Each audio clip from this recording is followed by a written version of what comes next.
சகோதரர் பக்தசிங் அவர்களின் ஊழியத்திலிருந்து விடாய் துணிக்கேற்ற வார்த்தைகள். பிப்ரவரி மாதம் 14 இயேசு அவர்களை நோக்கி, ஜீவாப்பம் நானே, என்னிடத்தில் வருகிறவன் ஒரு காலம் பசியடையான், என்னிடத்தில் விசுவாசமாயிருக்கிறவன் ஒரு காலம் தாகமடையான்.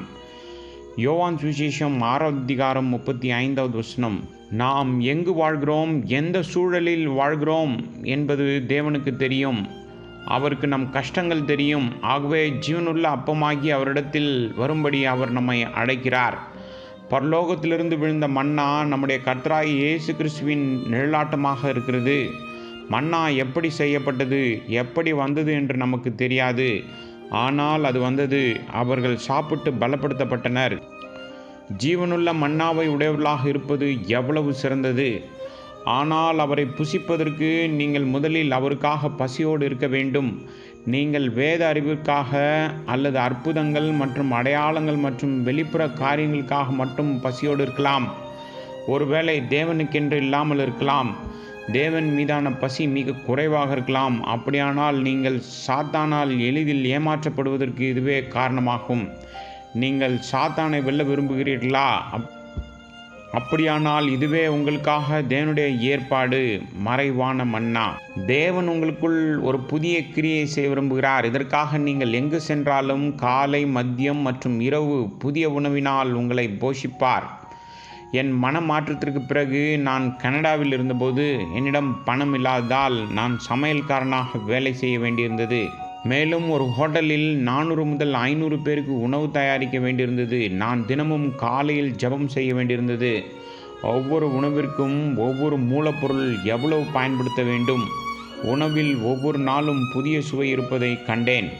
ஜனங்கள் நான் ஒரு சிறந்த அனுபவம் வாய்ந்த சமையல்காரன் என்று நினைத்தார்கள். மேலும் எனது சமையல் குறிப்புகளையும் என்னிடம் கேட்டார்கள். ஒவ்வொரு நாளும் புதிய சுவையுடன் உணவை தயாரிக்க தேவன் எனக்கு உதவி இருந்தால், உங்களுடைய பசி மற்றும் தாகத்தை தீர்க்கும் ஜீவனுள்ள அப்பத்தை இன்னும் எவ்வளவு அதிகமாக தரமாட்டார். அந்த ஜீவனுள்ள மன்னாவை புசிப்பதன் மூலம் நீங்கள் புதிய சுவை, புதிய அன்பு, தேவனுடைய வார்த்தைக்கான புதிய பசி ஆகியவற்றை பெறுவீர்கள்.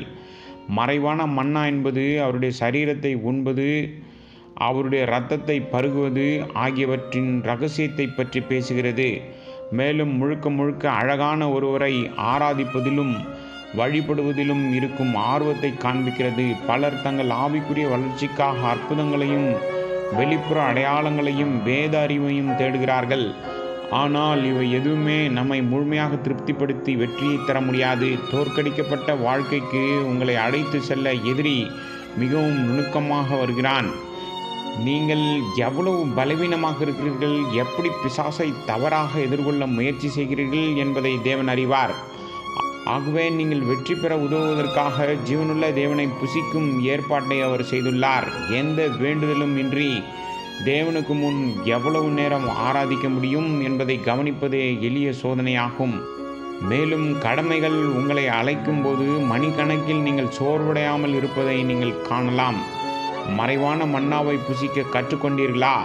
விசுவாசத்தினால் நாம் அவரை ஜீவனுள்ள அப்பமாக புசிக்கலாம் மற்றும் அவரை பருகலாம்.